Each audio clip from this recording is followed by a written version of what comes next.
6টা পদ্ধতি আছে পিয়ারের। আমরা যদি কমনলি একমত হয়ে যেতে পারি তাহলে এটাও আলোচনার ভিত্তিতে কিন্তু প্রয়োজনে সংবিধানকে অ্যামেন্ডমেন্ট করে কোনো বিধি পরিবর্তন করে আমরা এই সব সমস্যার সমাধান করতে পারি। শর্ত তো আমাদেরকে আগে একমত তো হতে হবে, কিন্তু আমরাই যদি এত শক্ত হয়ে যাই তাহলে তো জাতীয় সংকট কিন্তু সমাধান হবে না। আজকের এই আবরারের স্মরণ সভা থেকে বলতে চাই যে প্রতিবেশী ভারতের সঙ্গে সব দেশ দুনিয়ার প্রতিবেশীর সাথে সুসম্পর্ক রাখতে চায়, কিন্তু তার জন্য শর্ত হলো সে সম্পর্ক হওয়া দরকার সমতার ভিত্তিতে, ন্যায্যতার ভিত্তিতে।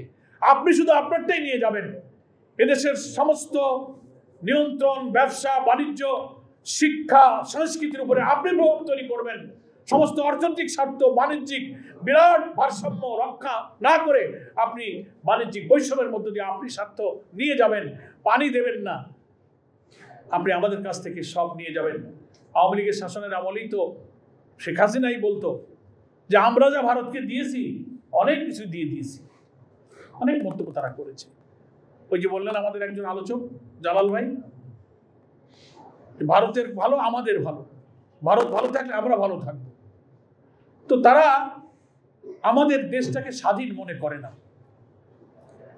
তাদেরই বুদ্ধিজীবীরা বলতো যে 47-এর সীমানাটা রবার দিয়ে মুছে ফেললে পারলে ভালো হতো। ফলে এরা আমাদেরকে একটা অঙ্গরাজ্যের মতো মনে করে। আধিপত্যবাদ বিরোধী সংগ্রামী নেতা শফিউল আলম প্রধান মরহুম এই জন্যই কিন্তু আজীবন আধিপত্যবাদের বিরুদ্ধে উচ্চকণ্ঠ ছিলেন বাংলাদেশে। কখনো তিনি দিল্লির দাসত্ব, দিল্লির প্রভুত্বকে কোনোদিন বাংলাদেশে গ্রহণ করেননি। তার বিরুদ্ধে আজীবন তিনি উচ্চকণ্ঠ ছিলেন, প্রতিবাদী ছিলেন। সেই সংগঠন হচ্ছে জাগপা। আমি ধন্যবাদ জানাই যে আজকের দিনে তারা এই মূল্যবান আলোচনা সভায় জাতীয় নেতৃবৃন্দকে আমন্ত্রণ জানিয়েছেন। আমিও এখানে এসে দুটো কথা বলার সুযোগ পেলাম।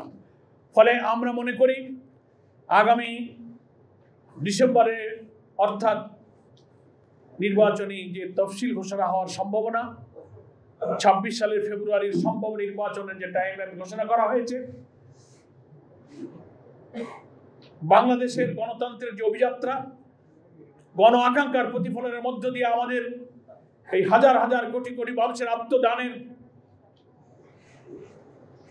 সুফল যদি ফিরিয়ে আনতে হয়, জনগণের নির্বাচিত প্রতিনিধির কাছে ক্ষমতা হস্তান্তরের মধ্য দিয়ে আমাদের সেই আশা আমাদের পূরণ করতে হবে। কিন্তু প্রোভাইডেড আমরা বলেছি বিদ্যমান রাষ্ট্র কাঠামোকে বদলে দিয়ে নতুন সংস্কারের মধ্য দিয়ে একটি নতুন রাষ্ট্র কাঠামো গঠন করা, যার ভিত্তিতে নতুন একটি রাষ্ট্র, নতুন একটি বাংলাদেশ তৈরি হবে।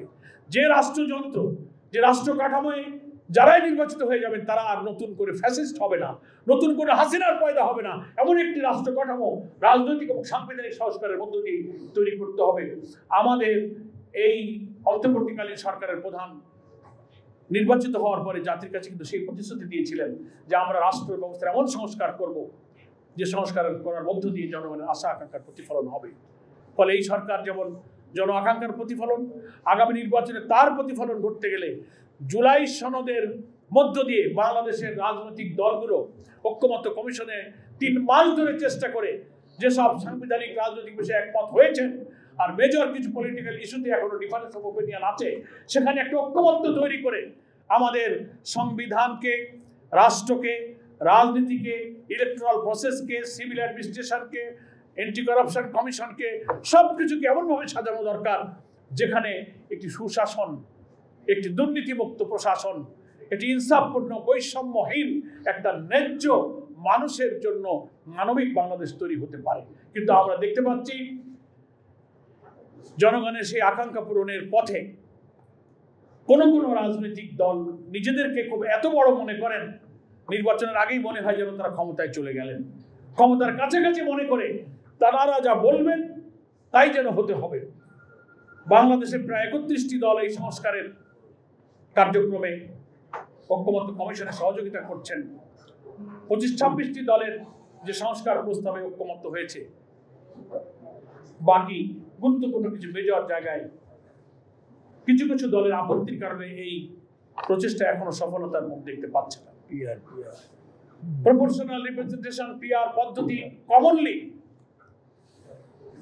কেউ হয়তো বলেছে আপার হাউজে, কেউ হয়তো বলেছে লোয়ার হাউজে, কমনলি প্রত্যেকটি ভোটের মূল্যায়ন, কালো টাকা, পেশি শক্তি, একটা রিচ পার্লামেন্ট, কোয়ালিটি পার্লামেন্ট করার প্রয়োজনে আমরা এই দেশে পিআর পদ্ধতির দাবি করেছি।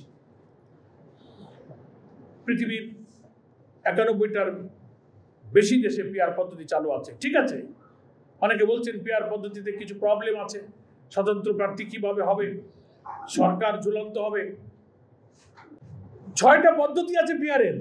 আমরা যদি কমনলি একমত হয়ে যেতে পারি তাহলে এটাও আলোচনার ভিত্তিতে কিন্তু প্রয়োজনে সংবিধানকে অ্যামেন্ডমেন্ট করে কোনো বিধি পরিবর্তন করে আমরা এই সব সমস্যার সমাধান করতে পারি। শর্ত তো আমাদেরকে আগে একমত তো হতে হবে, কিন্তু আমরাই যদি এত শক্ত হয়ে যাই তাহলে তো জাতীয় সংকট কিন্তু সমাধান হবে না। সেজন্য এখনো সময় আছে। আমরা দেখতে পাচ্ছি গতকালকে ঐক্যমত্য কমিশনের বৈঠকে কিছুটা নমনীয় হয়ে একটা সুরাহার পথে যাচ্ছে। যেসব বিষয়গুলো এখনো অসমাপ্ত, অনিষ্পন্ন, আগামী বৈঠকে আশা করি আমরা যদি একটু স্যাক্রিফাইস, কম্প্রোমাইজের নীতিতে আমরা নিজেরা নমনীয় হয়ে জাতির সামনে যদি আর কোনো মহাসংকট তৈরি হয়, এই নির্বাচনে যদি বাধাগ্রস্ত হয়, এরকম অন্তর্বর্তীকালীন সরকার যে সরকার কোনো দলীয় নয় তার অধীনে যদি আমরা একটি সুষ্ঠু নিরপেক্ষ নির্বাচন না করতে পারি তাহলে জাতির সামনে কিন্তু আবার একটা কঠিন পরীক্ষা এসে পড়তে পারে। সেজন্য সকল রাজনৈতিক দল, জনগণ, সরকার প্রধান, ঐক্যমত্য কমিশনের প্রধান, তার সঙ্গে যারা আমরা কাজ করছি, সকলের ঐক্যবদ্ধ প্রচেষ্টায় অন্তত অধিকাংশ রাজনৈতিক দল, জনগণের যে ম্যান্ডেট যেটা বোঝা যায়, যে সার্ভেগুলো হয়েছে সেখানেও দেখা যাচ্ছে যে কি মতামত আসছে, এর প্রতি শ্রদ্ধা রেখে এমন সংস্কার, এমন কিছু নিয়ম পদ্ধতি আমরা এই জুলাই সনদে অন্তর্ভুক্ত করি যেন জন আকাঙ্ক্ষার প্রতিফলন ঘটে।